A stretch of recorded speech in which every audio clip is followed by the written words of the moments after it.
Salam bahagia, kita bersama lagi dalam ruang bicara yang dibawakan kepada anda tentunya di Bernama TV, dan hari ini juga kita memilih satu lagi topik yang saya kira cukup relevan, cukup penting sebenarnya untuk kita sembang-sembang bersama dengan seorang tetamu yang cukup istimewa yang sudah pun berada di studio ruang bicara ini bersama dengan saya. Baiklah, topik yang menjadi pilihan kita di ruang bicara hari ini ialah setahun pentadbiran hal ehwal Islam. Dan siapa lagi yang paling layak untuk bercakap tentang isu ini? Tentulah kita ada tetamu yang sudah pun bersiap sedia bersama saya di studio. Jadi kita ingin mengucapkan selamat datang dan juga Assalamualaikum kepada yang berbahagia Senator Ustaz Datuk Haji Idris Ahmad yang merupakan Menteri di Jabatan Perdana Menteri Hal Ehwal Agama. Jadi Tok, apa khabar? Waalaikumsalam. Baik. Sehat ya? Alhamdulillah. Ini kali keberapa kita bersama sebenarnya tu? Kalau untuk dah tak boleh nak kira dah kan.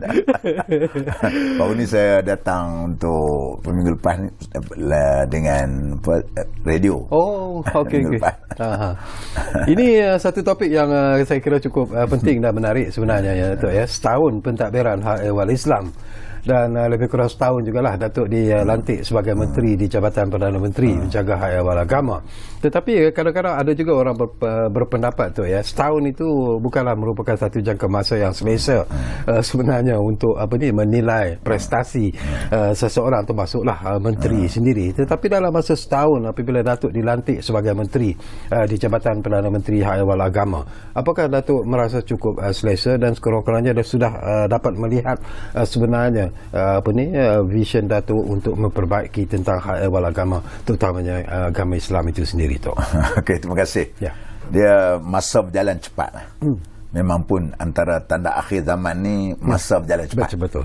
La taqumus sa'ah hatta yataqarrab az-zaman. Ya. Maknanya tidak berlaku kiamat sehinggalah jarak masa itu cepat. Fatakunus sanah kasyahr. Setahun tu macam sebulan. Saya pun rasa macam sebulan tadi. Dan apabila saya secara rasminya mengangkat sumpah pada 30 Ogos tahun 2021. Maknanya hari ini sudah masuk setahun 8 hari lah. Saya berada di Putrajaya untuk menjawat jawatan dan mengambil amanah sebagai Menteri Bahagian Hal Ehwal Agama, Jabatan Perdana Menteri.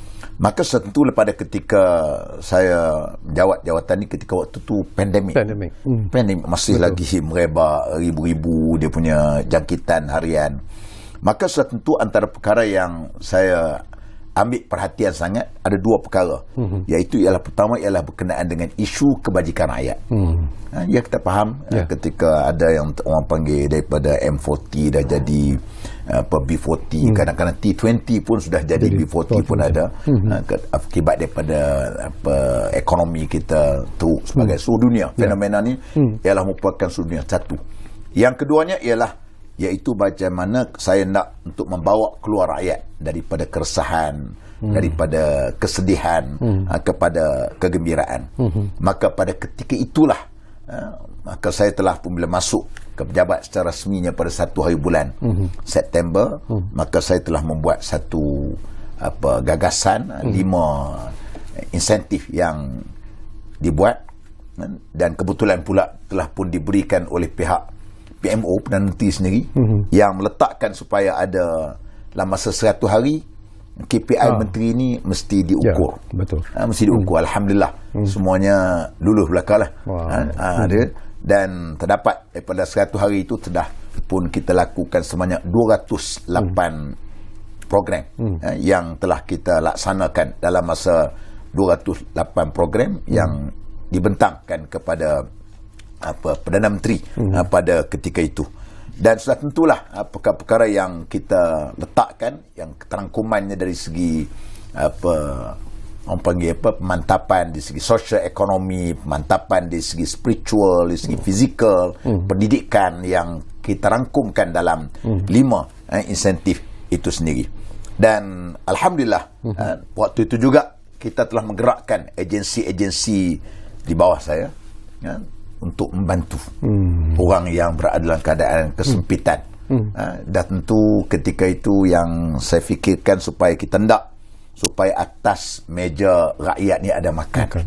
Walaupun orang kata tidaklah banyak, tapi sekurang-kurangnya boleh alaskan perut mereka dan juga boleh memberikan sedikit keringanan kepada mereka. Maka kita telah menggerakkan, antaranya ialah musaadah yang leadnya ialah di pihak JAKIM sendiri. Kalau di kontak di wilayah sendiri Jawi, kita ada food bank, dan kita ada dapur itam yang kita suruh masjid masak untuk diedarkan kepada masyarakat sekitar di sana, untuk diberikan, tidak lain tidak bukan ialah untuk kita nak bantu mereka. Begitu juga kita telah mengeluarkan yang namakan musaadah tijariyah untuk membantu peniaga-peniaga. Kita berikan, bukan pinjam, kita berikan seorang sebanyak RM3,000, sebanyak 3 juta yang kita telah berikan kepada mereka yang nak meniaga kecil-kecilan, kan, dengan RM3,000 yang kita berikan kepada mereka waktu itu. Yang Alhamdulillah peserta kita target je 1,000, tapi oleh kerana permohonan dia 1,317 orang, melibatkan 3.9 juta lah bajet yang kita telah pun keluarkan untuk program berkenaan dengan musaadah tijariyah itu sendiri.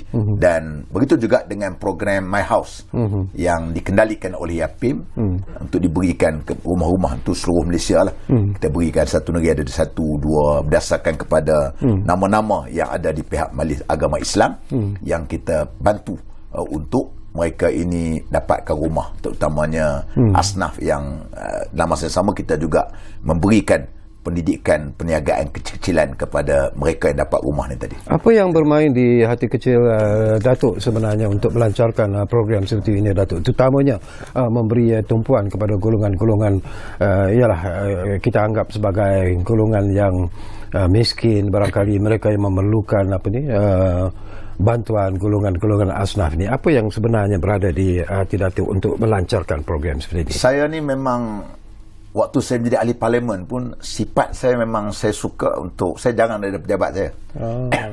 Memang saya pagi saya akan turun di kampung-kampung. Di dalam saya punya treton saya itu adalah ada beras, ada kicap, ada duit sikit sebanyak ke adik. Memang itu antara benda yang waktu tu kita menjadi ahli parlimen, dengan wang yang ada pada kita sikit sebanyak, maka kita berikan. Jadi kebetulan waktu kita dah ada jadi menteri, orang kata langkah tu panjang sikit. Adalah sumber-sumber yang daripada dana kerajaan yang diberikan tadi, maka kita menggerakkan supaya wang ni sampai kepada orang yang patut diberi. Kerana kita fahamlah Datuk, apabila dalam suasana seperti begini, orang miskin ni amat terasa sangat. Dan apa benda sekalipun, bukan kita ni sosialis, maknanya bukan kita sosialis maknanya kita benci orang kaya, tidak. Tapi kok mana pun dalam hal tertentu ni, orang miskin ni mesti diutamakan pada saya. Sikap saya gitulah. Sebab tu saya pesan kepada agensi-agensi di bawah saya, ialah keutamaan kita ialah untuk memberikan kemudahan kepada orang-orang miskin ni. Dan sebab tu kita baca di dalam ada adab dalam soal orang panggil kenuri, kenuri sebagainya. Tak boleh kalau kita panggil kenuri itu hanya orang kaya saja. Tapi tidak mengapa kalau panggil orang miskin. Tu kenuri ni kalau orang tak panggil kita tak apa. Tetap terasa. Tapi orang miskin, itulah masa dia nak makan daging, nak makan sedap nasi minyak. Sebab kita orang kaya tak panggil tak apa. Kau mujur orang panggil. Tapi orang miskin tak boleh. Itu sikap Islam tu dia utamakan dalam soal untuk orang susah. Sebab tu apabila saya menjadi pemimpin, antara benda yang saya amat mengambil berat sangat ialah soal berkenaan dengan orang-orang yang kurang berada tadi. Setakat ini apakah Datuk melihat bahawa segala program dan juga perancangan yang ingin Datuk laksanakan dan telah pun melaksanakannya telah mencapai matlamat yang Datuk inginkan, ataupun masih lagi sebenarnya ada perkara-perkara yang ingin Datuk lakukan selepas ini? Alhamdulillah, setakat yang saya dapat rekod, lebih kurang ada 93 inisiatif baru yang kita buat. Yang tadi 208 tu yang saya telah berikan, saya nak baca panjang sangat, utamanya dasar transformasi pengurusan, kesejahteraan sosial 13, transformasi pengurusan 7 program inisiatif, dan di bidang pendidikan dan pembangunan insan 19, di bidang perundangan 13, yang sosial ekonominya pula banyak sikit. Sosial ekonomi ni kita berikan sebanyak 25, transformasi penyampaian perkhidmatan 5, penerbitan percetakan 3, kan. Kemudian media penyiaran sebanyak 8, bantuan kewangan haji 1 dan anugerah kejayaan agensi sebanyak 6. Ini di antara benda yang saya dapat untuk kita deliver lah ketika kita diamanahkan selama lebih kurang setahun. Tapi dalam hati kecil Datuk berdetik tak dengan program-program yang begitu menarik, yang begitu cantik, yang telah pun disusun atur oleh Jabatan Perdana Menteri Hal Agama itu sendiri. Apakah Datuk merasakan bahawa sekiranya lah berlaku PRU yang ke-15, berlaku pula pertukaran menteri dan sebagainya, apakah Datuk akan merasa kecewa kalau Datuk tidak dapat melaksanakan apa yang telah pun Datuk rancangkan? Setakat hari ini saya puas dengan apa yang saya buat, terutamanya apabila saya mendapat kerjasama yang cukup baik daripada agensi di bawah saya. Staff-staff saya ni cukup profesional lah. Mereka ni daripada 14 agensi itu mereka cukup profesional, dan kadang-kadang saya nak minta datanya besok, malam ni saya terus dapat malam ni. Memang responsif lah, yang cukup diberikan oleh mereka. Dan kalau saya tidak jadi tempat sini pun tak apa, orang lain juga akan meneruskan kerja-kerja yang baik tadi. Kerana kita dalam hal seperti begini tak kisah. Yang penting amal yang kita buat tadi, benda baik mereka teruskan. Mungkin kita buat banyak tak sempurna lagi, insya-Allah benda itu akan diteruskan oleh orang-orang yang kemudian untuk meneruskan penyempurnaan ke arah yang baik. Selain daripada program yang Datuk sebut tadi, apa lagi perkara-perkara ataupun program yang berlangsung setakat ini di bawah Jabatan Hal Ehwal Agama, Jabatan Perdana Menteri Hal Ehwal Agama ini yang telah pun Datuk laksanakan, yang menggembirakan Datuk sebagai seorang menteri menjaga hal ehwal agama? Okey, antaranya ialah banyak agensi-agensi yang dekat dengan saya, terutamanya yang dekat juga dengan untuk kita khidmat kepada rakyat, iaitu seperti mana MAWI, Majlis Agama Islam Wilayah Persekutuan, melalui Yayasan Taqwa, kemudian YAPIM, Yayasan Pembangunan Ekonomi Islam Malaysia, kemudian Yadim, kemudian Musaadah Jakim, Tabung Haji, dan juga Yayasan Waqaf Malaysia. Ini di antara orang panggil operator-operator saya lah, yang menggerakkan untuk menghubungkan saya dengan rakyat. Dengan terutama saya kata tadilah, saya punya klien, saya orang yang menerima khidmat daripada saya kepada mereka. Contohnya macam MAWI sendiri, kita daripada bulan Januari, 1 Januari hingga 31 Julai, kita telah mengagihkan zakat sebanyak 440.239 juta. Itu dalam masa 7 bulan ni, figure terdapat. Kemudian begitu juga di sumbangan tetap yang berada di Kuala Lumpur wilayah dan juga Putrajaya serta Labuan, yang mengetetap sebanyak 30,200 orang, iaitu ketua keluarga yang menerima ni melentak daripada 500 sampai kepada RM1,000 yang kita dapat. Yang kemudian baru ni kita tambah lagi sebanyak RM150 dalam bentuk untuk mereka belikan keperluan harian mereka melalui program kasih asnaf yang kita sumbang, yang kita tambah lagi sebab kerana kita faham dalam konteks hari ini yang kenaikan inflasi yang agak tinggi, maka kita cuba membantu sebaik mungkin. Kemudian program yang seterusnya ialah program MAWI juga, kerana saya lebih tumpu MAWI lah, pasal yang banyak sikit kewangannya di bawah bahagian agama ni ialah MAWI. Yang saya telah pun meminta supaya 2,000 orang asnaf untuk dikeluarkan daripada harapan saya mereka satu hari nanti, sekarang ni mereka penerima zakat kepada pemberi zakat. Untuk kita buat satu program kepada mereka, kita berikan program setiap orang kita beri modal troka sebanyak 20,000. Bukan pinjaman, ini diberikan kepada mereka untuk kita upskill mereka dari segi perniagaannya, bisnesnya, ialah melalui YAPIM, salah satu agensi saya, untuk berikan latihan perniagaan kepada mereka. Kita tak nak kita beri, orang panggil beri ikan saja. Kita nak beri pada mereka joran, supaya satu hari nanti mereka juga merupakan orang yang akan mengeluarkan zakat hari ini. Kemudian yang kelimanya ialah program bijak tani hidroponik Keluarga Malaysia, dan projek yang awalnya ialah kita cuba buat di dekat dengan PPR dekat Bukit Jalil. Kita akan buat pula, dan insya-Allah projek itu akan berterusan untuk semua PPR lah, harapan saya. Kerana kita nak berikan untuk masyarakat yang utamanya orang-orang B40 ni tadi. Dan yang keenamnya ialah pelaburan dalam tabung ASB. Tabung ASB untuk melibatkan seramai 1,000 orang asnaf, 1,000 orang asnaf yang melibatkan belanja dia sebanyak 25 juta. Dan sebanyak itu yang kita berikan. Dan begitu juga dengan Yayasan Wakaf. Satu lagi agensi saya, Yayasan Wakaf, baru ni kita telah melancarkan Watani, projek wakaf pertanian bersepadu. Ada 10 ekar tanah dekat dengan Presen 20 di Putrajaya. Tanah tu tanah untuk buat kubur. Sebelum orang mati kita tanam dulu lah. Saya kata minta doa bagi orang Putrajaya ni panjang umur, jadi panjanglah projek kita. Kita itu pun untuk kepada asnaf juga, kerana kita dapat modal sebanyak 3 juta untuk projek seperti begini, projek Watani ini tadi.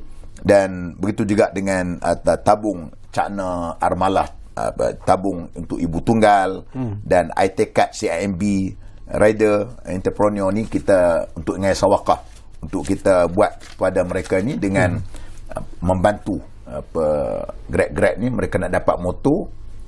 Kita dengan adanya satu orang program kita, program wakaf motor untuk diberikan kepada mereka. Begitu juga Yayasan Yapim, Yapim sendiri kita telah melatih, tahun lepas dia latih sebanyak 9,294 orang yang kita latih, dan begitu juga 2,000 tadi pun juga melalui projek Yapim. Dan akhir sekali tabung haji. Tabung haji sendiri pun kita telah program CSR.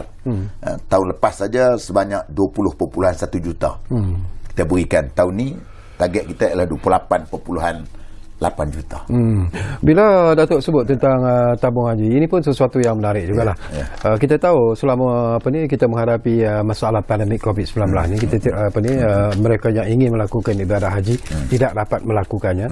Tetapi pada tahun ini alhamdulillah hajat mereka itu tercapai, walaupun jumlah yang dibenarkan untuk menunaikan ibadah haji itu agak kecil jika dibandingkan dengan masa-masa yang lalu. Tetapi yang menarik bagi saya ialah penglibatan Datuk sendiri dalam soal ini untuk menjamin bahawa mereka yang pergi menunaikan ibadah haji itu betul-betul diberi mendapat layanan yang sewajarnya, berada dalam kedudukan kesihatan yang baik dan sebagainya. Apakah Datuk berpuas hati dengan apa yang telah pun dilakukan oleh tabung haji untuk jemaah-jemaah haji pada tahun ini? Alhamdulillah, setakat ini performa tabung haji ini bukan kita saja tengok lihat sini, malahan dipuji lah.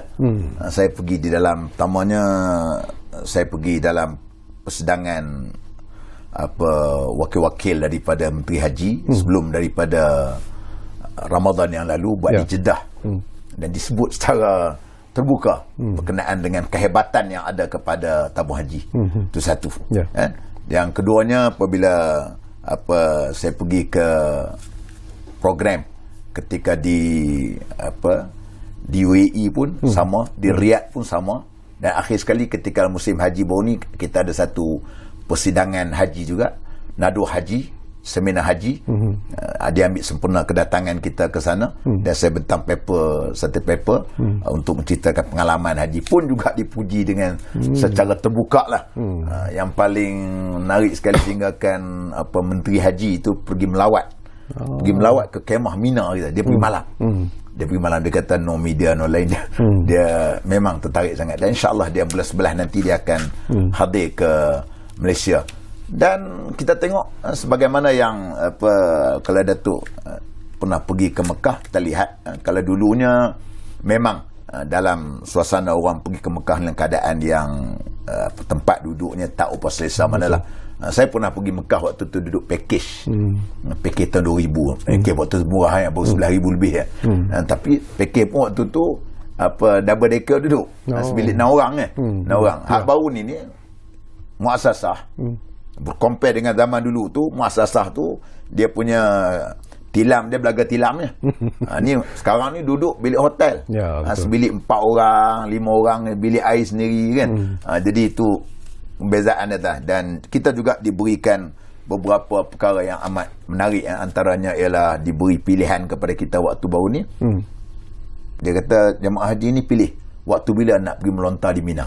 Sampai macam gitu. Ni diberikan oleh pihak haji sana. Mana dia cukup respect. Satu, dia respect pengurusan haji.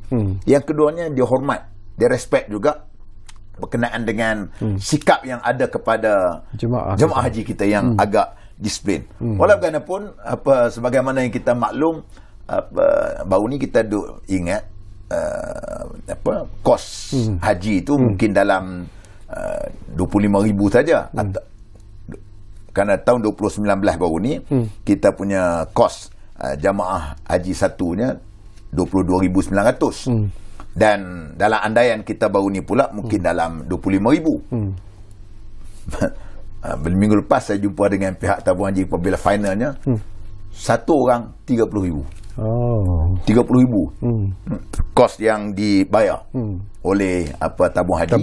Sedangkan kalau kita tengok jamaah haji hanyalah bayar untuk 10,980 untuk B40.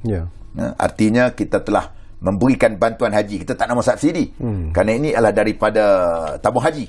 Artinya setiap B40 dia mendapat bantuan haji sebanyak RM19,020. Dan manakala M40 yang lain daripada B40, mereka bayar RM12,980, dan kita pula beri bantuan haji sebanyak RM17,020.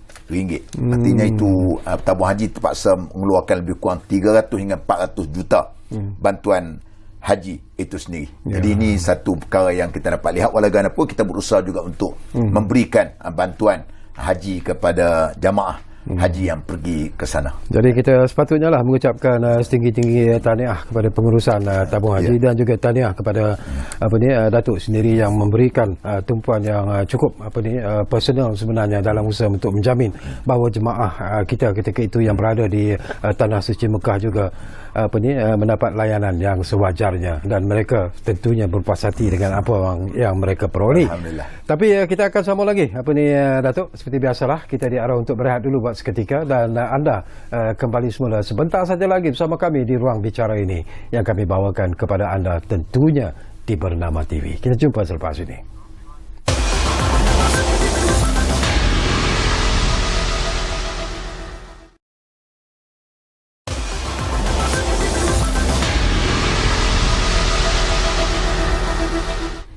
Baiklah, kita kembali semula ke ruang bicara ini. Masih lagi bercakap tentang setahun pentadbiran hal ehwal Islam, dan tentunya kita masih lagi bersama dengan Yang Berhormat Senator Ustaz Datuk Haji Idris Ahmad, iaitu Menteri di Jabatan Perdana Menteri Hal Ehwal Agama.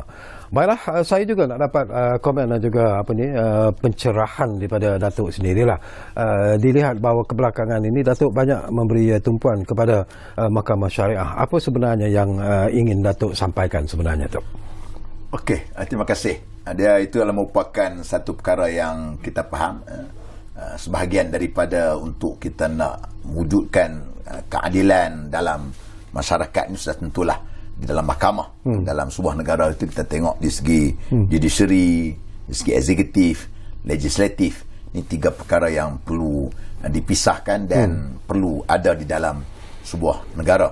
Maka dalam konteks saya sendiri yang kita katakan sebagai Menteri Bahagian Hal Ehwal Agama, walaupun ada setengah-setengah perkara, ialah perkara ini perkara yang melibatkan soal stakeholder, kerana ada pemegang taruhnya dalam hal-hal agama ini daripada negeri-negeri. Tapi kita bercakap tentang secara umumnya peranan yang boleh dimainkan oleh kita di peringkat federal untuk bekerjasama dalam konteks bersama-sama dengan negeri.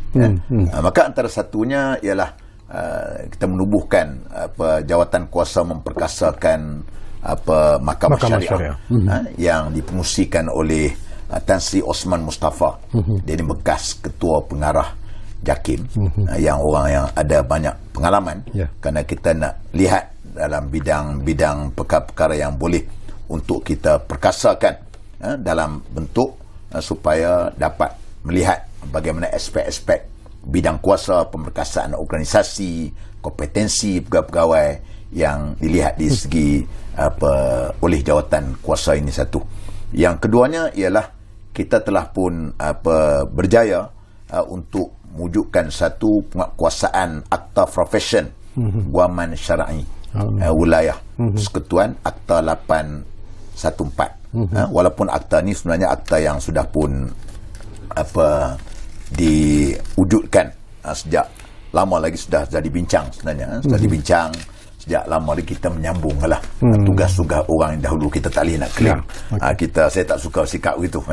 Kita yang penerusan sebenarnya telah diusahakan sejak daripada 1984 lagi. Oleh kemudian apabila tahun 1965 wujudnya satu jawatan kuasa teknikal, iaitu Undang-Undang Syarak dan Sivil, telah meneruskan untuk penggubalan kepada rang undang-undang guaman syar'i ini tadi. Dan akhirnya kita tengok akta profession guaman syar'i ini telah pun diluluskan pada 15 Julai 2019 oleh Dewan Rakyat dan 31 Julai oleh Dewan Negara pada tahun 2019. Dan 15 November 2019 maknanya perkenan yang di-Pertuan Agong telah pun diperolehi. Maka 21 Jun baru ni 2022 maka ia telah pun berlakunya penguatkuasaan situ. Dan Akta 814 ini menjadi harapan kepada semua orang pengamal undang-undang, terutama dari kalangan profession guaman yang mereka ni akan selari seperti mana ada di Bar Council di sana, supaya mewujudkan satu pekerjaan atau profession yang lebih berintegriti, disiplin dan berdaya saing. Itu yang kita kendaki di sana. Dan alhamdulillah dalam pemilihan dalam mesyuarat peguam, majlis peguam tadi telah pun memilih Datuk Zainal Rijal, seorang lawyer yang agak lama, yang mereka telah pun membuat mesyuarat pada 8 Ogos 2022 baru ni. Jadi alhamdulillah itu berkenaan dengan itu. Berkenaan yang ketiganya berkenaan dengan RU 355 juga, kita sekarang sedang dalam proses, dan insyaAllah kita cuba bawa untuk ditelitikan pula oleh pihak AG untuk melihat beberapa sudut-sudut yang lain. Kerana sebenarnya RU 355 ni bidang kuasa mahkamah syariah ni sudah pun sejak tahun 84 lagi. Ini sudah hampir orang kata 32 tahun yang kita tidak ada penambahbaikan dari segi penambahan hukum dan sebagainya tadi. Okey, apakah Datuk merasa yakin bahawa dengan adanya jawatan kuasa memperkasakan mahkamah syariah ini, mungkin kalaulah ada kelemahan-kelemahan ataupun loopholes bila kita bercakap tentang memperkasakan mahkamah syariah itu, Datuk yakin bahawa ianya akan dapat diatasi sebenarnya? InsyaAllah, kerana ianya disertai oleh di kalangan mereka yang pakar di dalam bidang pentadbiran, dalam bidang kehakiman, dalam bidang undang-undang. Itu yang saya gabungkan sekali untuk melihat sudut-sudut mana untuk membantu bagi memperkasakan soal mahkamah syariah ini tadi. Baik, satu lagi persoalan yang penting jugalah yang ingin saya kongsikan bersama dengan Datuk lah. Kalau kita melihat kepada apa yang sedang berlaku ketika ini, Datuk sendiri pun ada memberi komen lah. Ini tentang isu nak sebut sebagai nama tu barangkali agak sensitif, tapi tentang seorang gadis muda lah, seorang pelakon celik yang mengeluarkan kenyataan mengatakan bapaknya melakukan gangguan seksual terhadap beliau semasa beliau kecil dan sebagainya. Datuk juga memberi komen supaya dia melakukan laporan polis dan sebagainya. Tapi bagaimana Datuk melihat situasi ini sebenarnya? Terima kasih. Saya tarik juga apabila saya post dalam posting saya di dalam Facebook tu, nampak oleh kerana mungkin title kepada pemberitaan tu nampak seolah-olah macam saya nak bela ayah dia. Betul lah itu. Silap lah kan. Jadi sebenarnya apa benar sekalipun soal jenayah soal lain, soal aib, bukan aib soal lain. Kita ada, negara kita ni ada undang-undang, ada orang yang boleh untuk nak bertindak terhadap sesuatu perkara yang melibatkan kesalahan tadi. Tak boleh juga kita nak ambil tindakan sendirian, tak boleh. Hara habis kalau pakai ambil tindakan secara sendirian kan. Sebab tu apabila berlaku macam ni, sepatutnya kita boleh report kepada pihak polis untuk mengambil tindakan. Bukan dengan cara kita mendedahkan aib. Bukan aib Bapa kita, aib orang lain pun ataupun aib diri kita pun tak boleh nak cerita. Kan? Lebih-lebih lagi aib diri kita. Sebab tu Islam ni dia memang mengambil berat berkenaan dengan hal-hal seperti begini. Sebab itu apabila kita melakukan satu kesalahan, kita tak boleh untuk nak isytihar kat orang. Aku malam tadi aku minum arak, aku berzina, tak boleh. Itu dahlah minum tu Allah Ta'ala marah lah satu hal. Dan isytihar kat orang pula 2 kali marah pula tu. Kerana sebab tu Nabi SAW pun sebut, dia kata kullu ummati mu'afi illa al-mujahirin atau kama qala. Setiap umat aku ni dimaafkan, diampunkan, melainkan orang yang mujahir, maknanya orang yang duduk mendedahkan, duduk menceritakan tentang aib yang ada kepada diri dia. Hatta kalau kita tengok sendiri pun di dalam persoalan berkenaan dengan pernah berlaku zaman Nabi SAW. Apabila dia datang untuk, dia kata, ya Rasulullah, aku melakukan zina. Rasulullah kata, Rasulullah paling muka kat lain, tak peduli dengan dia. Setelah 3 kali itu, dia kata, kau ni gila ke? Tak, dia kata, aku tak gila. Rasulullah ni tak nak supaya awak ni, engkau melakukan zina ni, aku pun tak tahu. Engkau dengan Tuhan saja. Kenapa yang kau duk mari cerita kat aku? Dalam konteks seperti begini, Islam ni dia lebih suka kita memohon keampunan dengan Allah Subhanahu Wa Taala, kita istighfar dengan taubat nasuha. InsyaAllah Allah Taala akan mengampunkan dosa kita. Balik cerita tadi, melibatkan orang lain pula, kita menceritakan keaiban tu dan dituntuni oleh orang lain sebagainya, memang tidak baiklah. Sikap gitu, sikap yang tidak baik. Kita sama juga macam kalau kita suami isteri. Hatta kalau berlaku perceraian suami isteri sendiri pun, kita tak boleh cerita keaiban yang ada kepada suami kita. Kita tak boleh cerita aib yang ada kepada isteri kita. Habis. Ini aib. Ini rahsia antara kita berdua. Tak boleh sampai kat itu, walaupun dah bercerai sekalipun, tak boleh untuk nak mencerita aib yang ada kepada suami atau isteri. Tapi dalam isu seperti ini, Datuk, ya, apakah pejabat agama misalnya boleh campur tangan ataupun dalam aspek memberi nasihat dan sebagainya?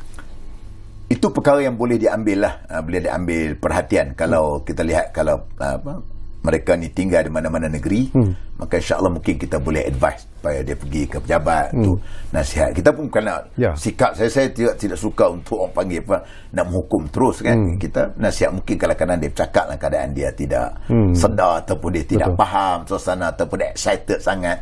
Jadi itu perkara yang perlu diambil perhatian lah. Jangan kita sembarangan. Betul. Baik, saya juga nak dapatkan pandangan Datuk lah. Baru ini pun Datuk memperkenalkan inisiatif lelaki khawam. Wah, ini pun saya nak tahu jugalah. Apa sebenarnya yang dimaksudkan dengan inisiatif lelaki khawam ini, Datuk? Okey. Dia apabila kita sebut tentang dalam rumah tangga kita ni, lelaki ni, kita sebagai bapa ni orang panggil apa, teras lah. Teras dalam kehidupan keluarga kita. Sebab tu Allah Ta'ala bersebut ar-rijal qawwamuna 'alan nisa. Laki-laki ni merupakan pemimpin, merupakan orang tonggak, pelindung kepada wanita. Oleh itulah dalam hal seperti mencari nafkah sebagainya, obligasi dia letak kepada suami. Kalau isteri kita yang tidak faham berkenaan dengan agama sekalipun, tanggungjawab dia ialah suami. Kalau suami dia tak boleh mengajar, dia kena pastikan isteri dia, anak dia kena pergi hantar mengaji. Tanggungjawab. Dan kita pula, bila kita berkahwin pula, aku terima nikahnya tu, geran hak yang ayah mentua kita pegang tu pindah ke kita dah. Pindah milik kita dah. Ayah kita tak ada apa dah. Betul. Okay? Sebab tu ni katakan kita ni tak ada, walaupun dia macam mana pun, orang perempuan ketaatan kepada ayah dia sehingga dia berkahwin. Dia berkahwin ialah suami. Lepas tu baru orang lain. Ni kita dapat lihat gitu. Oleh itulah kita nak supaya dalam masyarakat kita pada hari ini, terutama yang kita tengok hari ini berlaku macam-macam kisah kan, penderaan sebagainya, berlakunya ketidakadilan, berlakunya nafkah tidak beri sebagainya. Itu punca dia apabila laki-laki ini sudah hilang kompas hidup dia. Dia hilang, dia tak tahu fungsi dia. Sebagainya dia tak tahu fungsi dia. Sehingga kan mereka itu lupa tentang tanggungjawab mereka sebenar sebagai ketua dalam rumah tangga. Dan anak-anak sendiri pun, sebab itulah kalau kita tengok kan,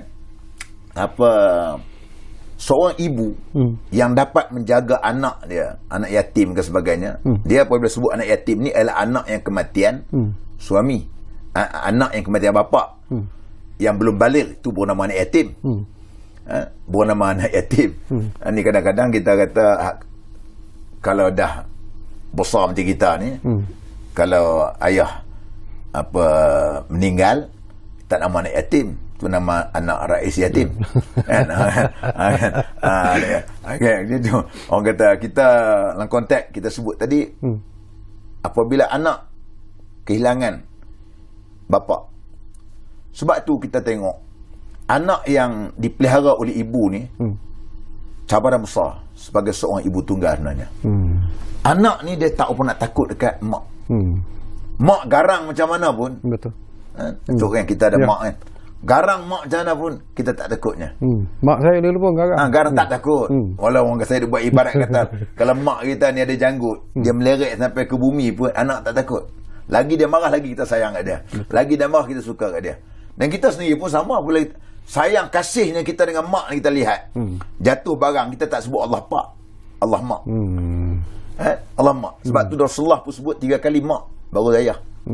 Balik pada cerita tadi, ayah ni mak yang kadang budak anak-anak kita ni kan, kita tengok waktu maghrib, dia tengok televisyen tak mandi lagi, mandi anak, mandi sayang, dia tak buat apa.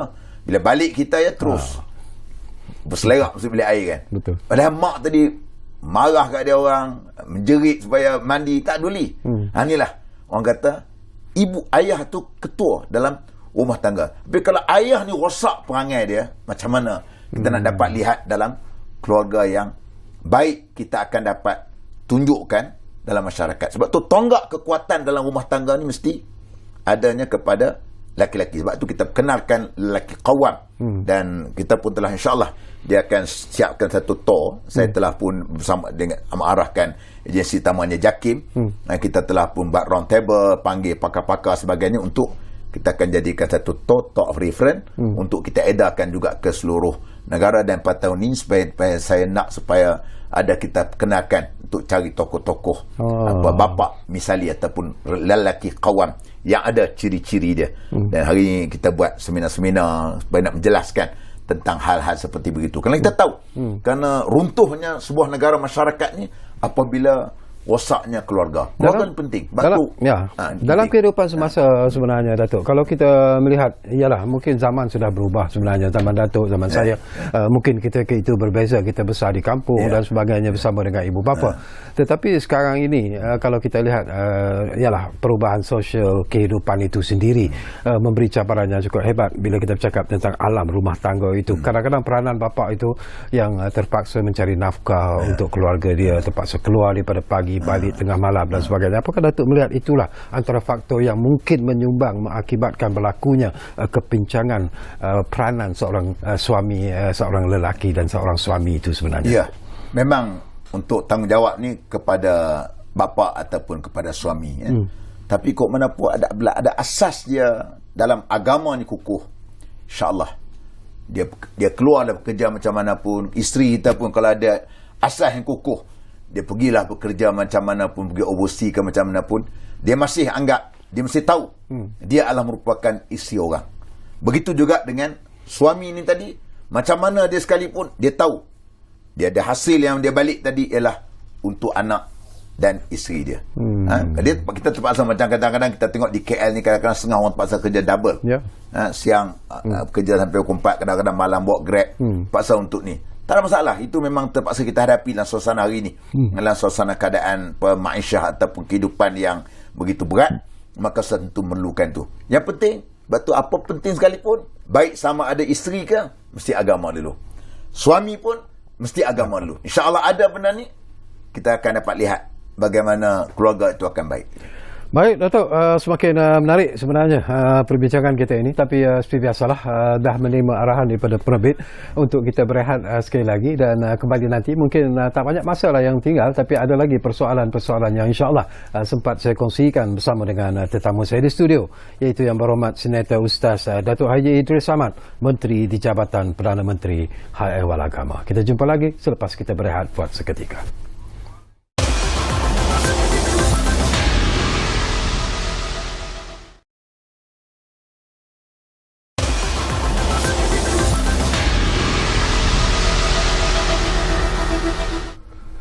Baiklah, terima kasih banyak-banyak kerana anda masih lagi bersama kami di Ruang Bicara ini. Kita masih lagi bercakap tentang setahun pentadbiran hal ehwal Islam. Baik, baru-baru ini pun Datuk juga ada membangkitkan tentang rasa tidak senang hati Datuk lah kepada apa yang berlaku, terutamanya bila kita bercakap tentang isu-isu yang mengaitkan hiburan seperti konsert dan sebagainya. Malah Datuk juga memberi komen tentang ada juga drama-drama Melayu kita yang kadang-kadang mengenengahkan sesuatu yang tak seharusnya diketengahkan kalau kita lihat daripada pengajaran Islam itu sendiri. Jadi mungkin Datuk boleh kongsikan bersama kami tu.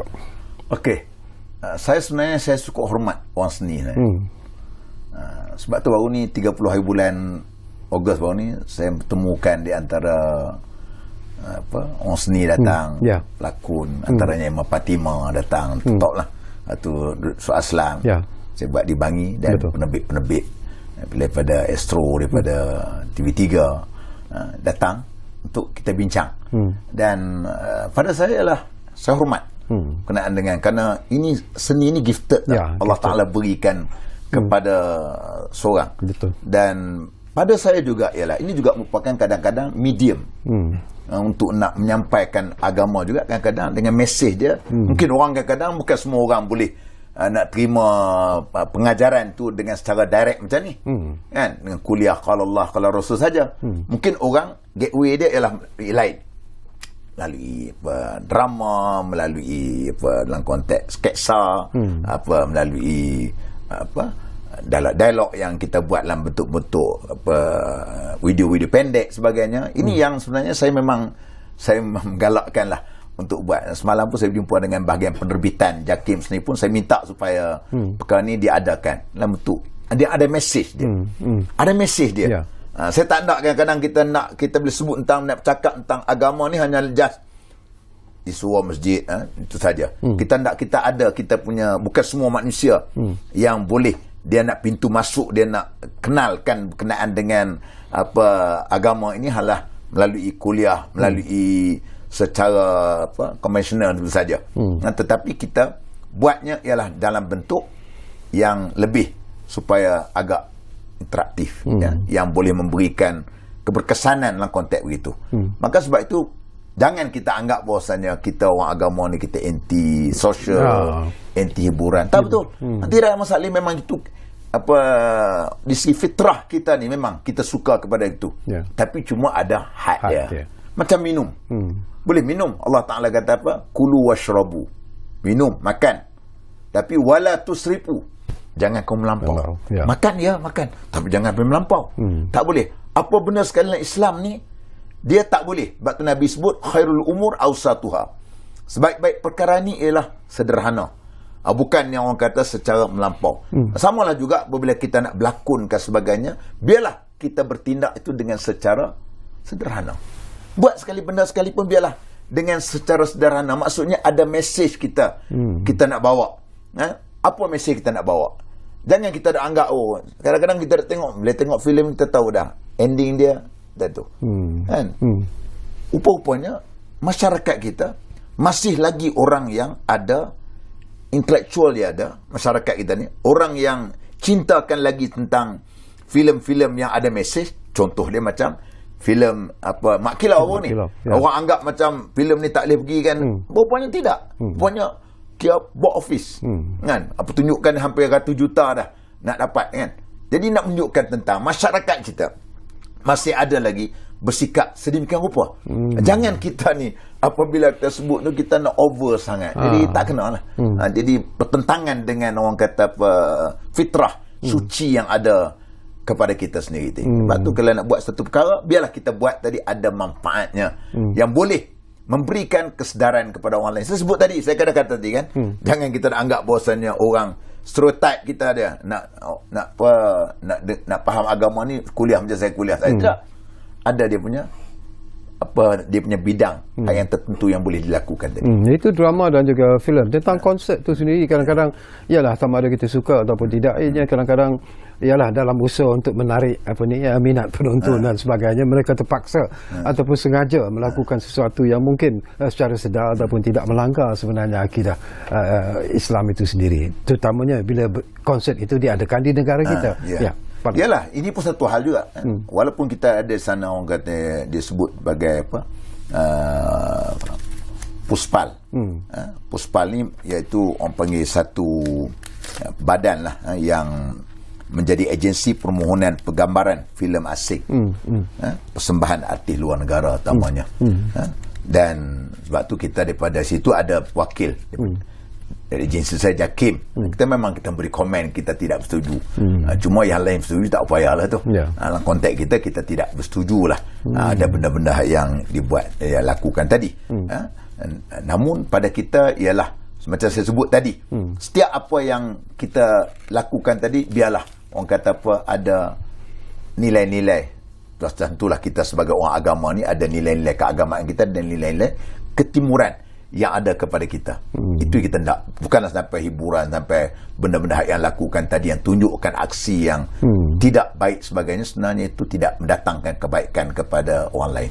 Tetapi dalam masyarakat Malaysia yang bersifat majmuk sendiri tu, apakah Datuk melihat bahawa kadang-kadang walaupun mungkin ialah jabatan-jabatan agama Islam itu sendiri ingin melaksanakan sesuatu, terutamanya membuat censorship dan sebagainya, tetapi mereka juga memikirkan tentang kemahuan dan juga kehendak bangsa-bangsa lain yang beragama lain di negara kita. Itu apakah itu juga senario yang bukan mudah sebenarnya untuk diatasi oleh jabatan hal ehwal agama khususnya? Ya, memang bukan satu benda yang senang. Sebab tu kita apabila kita nak buat satu benda-benda perubahan yang baik ni, kita perlukan kepada kesabaran. Sebab tu ada patah Arab sebut dia sebenarnya. Sabrun Ayyub wa umrun Nuh. Kita kena ikut sabar dalam perjuangan kita menyampaikan ialah kita kena ikut sabar Nabi Allah Ayub. Dan dalam umur hayat perjuangan ni panjang ni ialah sebagaimana umur Nabi Allah Nuh alaihissalam. 950 tahun dia berdakwah. Setengah riwayat menyebut 80 orang saja pengikut dia, termasuk anak sendiri pun tak beriman. Yang tak beriman dengan dia. Begitu juga kita pada saya sendiri pun sama. Dalam konteks kita cuma terangkan, beritahu pada benda-benda macam ni, dan insya-Allah saya yakin dan percaya benda kebaikan ni akhirnya orang akan nampak kebaikan. Cuma kita akan tunggu masa dan ketika saja. Kita tak boleh kecewa. Dalam usaha kita ni kita tak boleh kecewa, dan kita yakin dan percaya bagi orang yang walaupun mereka ni beragama lain sebagainya, di sana ada satu nilai persamaan kita dengan mereka ialah iaitu nilai moral. Semua agama yang mengajak kepada soal nilai moral yang baik, nilai yang baik. Tidak ada agama yang nak kepada moral yang tidak baik. Okey, saya setuju dengan apa yang Datuk sebut. Saya juga nak dapat pandangan Datuk. Ini berkaitan dengan apa yang sedang berlaku, terutamanya dalam zaman yang sudah pun berubah sekarang ini, daripada anak muda, malah anak-anak kecil pun sudah pun begitu rapat dengan media sosial sebenarnya. Kemunculan pendakwah-pendakwah bebas melalui media sosial kadang-kadang juga memberikan semacam kebimbangan kepada kita sebenarnya. Kita tak tahu apakah ajaran ataupun apa perkara yang dilontarkan oleh pendakwah-pendakwah ini, apakah itu benar ataupun tidak. Macam mana nak mendapat satu kawalan dan juga gambaran yang lebih baik tu?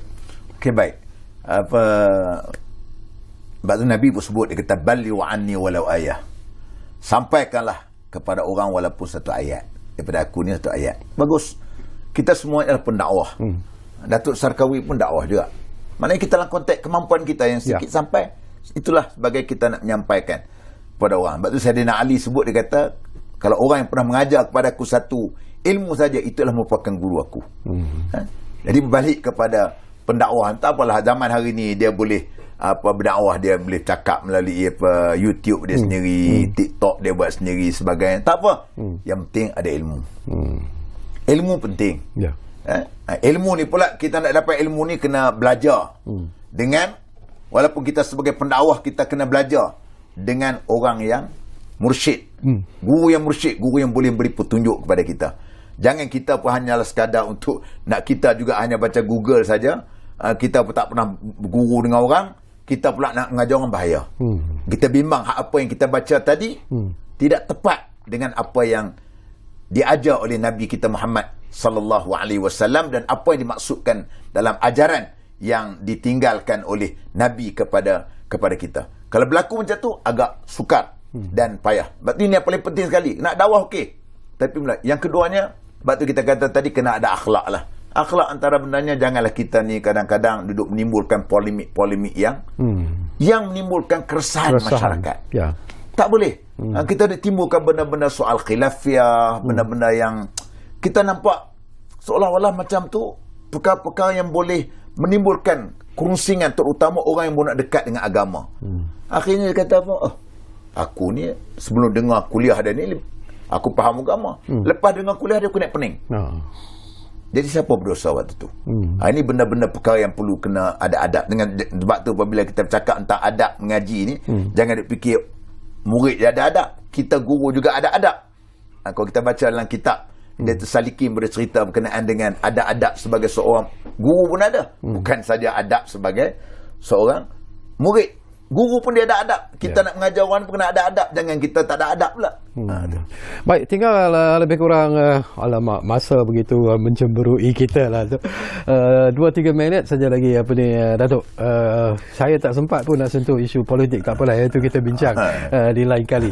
Tapi mungkin di penghujung ini, apa harapan Datuk kalau kita melihat daripada suasana ummah dalam kehidupan ketika inilah, ianya merupakan penuh dengan cabaran. Kita bercakap tentang isu rasuah, kita bercakap tentang salah guna kuasa dan sebagainya lah. Jadi pesanan dan juga harapan Datuk lah sebagai rakyat Malaysia kepada rakyat Malaysia juga yang lain, terutamanya umat Islam sendiri itu. Ya, memang perkara-perkara macam Datuk sebut di soal rasuah, kita katakan ini perkara yang kita dapat tengok, satu perkara yang perlu semuanya kena dididik sejak daripada awal lagi. Pertama, kalau hak orang pakai Islam dari segi moralnya, dari segi dididik, tidak boleh ambil hak orang sebagainya itu. Hak Islam tentulah kita mengajar anak-anak kita jangan ambil barang orang daripada kecil lagi. Jangan ambil barang kawan, curi barang kawan, curi pensel anak-anak kita kadang-kadang tak faham kan. Saya ingat waktu kecil lemak saya pesan kat saya, jangan ambil barang Cina. Walaupun Cina dia kata kan, dia pesan beli barang tu. Hati begitu. Dan begitu juga lebih lagi rasuah bila kita besar macam ni, kita ada kuasa sebagainya. Kena ingat rasuah ni ialah merupakan, kalau arak tu dianggap sebagai al-khamru umul khaba'is, arak itu bapa kepada segala kejahatan dosa. Rasuah ni merupakan bapa kepada penjahanam negara. Kerana rasuah ni kita dapat tengok dia akan menyebabkan berlakunya soal ketirisan. Duit sepatut cukup tapi tak cukup. Rasuah menyebabkan kadang-kadang projek patut jadi tapi tak jadi. Rasuah menyebabkan kita ambil hak orang yang patut dapat, kita tak dapat. Kita dapat pasal kita beri rasuah. Ini semuanya bahaya begitu. Oleh itulah Nabi berpesan kepada kita, kata man nabata lahmuhu min haramin pannaru aula biha au kama qala. Mana-mana daging yang tumbuh daripada benda yang haram, maka neraka adalah aula bagi kamu. Kena ingat, kadang-kadang apabila kita makan benda sumber tak betul, kita beri kepada anak kita tak berdosa, tak tahu apa, tapi kita beri kepada dia, nanti anak tu jadi macam-macam sebagainya, lawan kita, derhaka kita. Kena cek apa makanan yang kita berikan kepada anak-anak kita sendiri. Ini benda-benda yang perlu menyedari kepada kita sendiri. Semua benda ni benda yang kita rasa peringatan untuk diri saya juga, terutamanya sebagai orang yang berada di dalam tempat yang agak tinggi, maka perlu pengingatan kepada hal-hal seperti begini. Baik, terima kasih banyak-banyak kepada Yang Berhormat Senator Ustaz Datuk Haji Idris Ahmad, itu Menteri di Jabatan Perdana Menteri Hal Ehwal Agama, kerana sudi bersama dengan kita. Tapi sesuatu yang Datuk Ye, saya pun panggil Datuk Ye kena janjilah bahawa selepas ini Datuk kena datang lagi, kerana saya juga nak berbincang ataupun bercakap nanti bersama dengan Datuk tentang isu-isu politik, terutamanya bila kita dah dekat dengan PRU 15 nanti. Dan saya percaya ini juga merupakan satu isu yang penting dan perlu diwawarkan kepada penonton-penonton kita. Apapun, kami juga ingin mengucapkan jutaan terima kasih kepada anda yang menumpukan perhatian bersama kami di ruang bicara ini. Dan seperti yang selalu kami janjikan kepada anda dan sentiasa kami tepati, ruang bicara akan terus berbicara bersama anda dari masa ke semasa. Kita jumpa lagi. Assalamualaikum.